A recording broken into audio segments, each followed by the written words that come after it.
এবার বলো আমাদের ঘরে প্রবেশ করতে গেলে কিছু নিয়ম কানুন আছে, সেগুলো দিয়ে প্রবেশ করতে হবে। আমার ছেলেকে এইদিকে নিয়ে আসো। সবার বাড়ি করবে। এবার তুমি বলো, তুমি বলবে না আমরা বলবো? মাথা নিচু করে দাঁড়িয়ে থাকলে হবে? ঘরে জামাই না, নিজে নিজে অশান্তি লাগিয়ে দিচ্ছে কিন্তু। ও দিদা, আই কি করে সামনে এসো।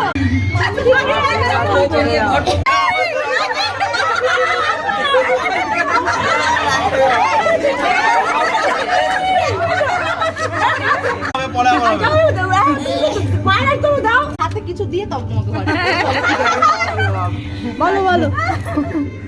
যদি আমরা ছোট, আমি আমার সামনে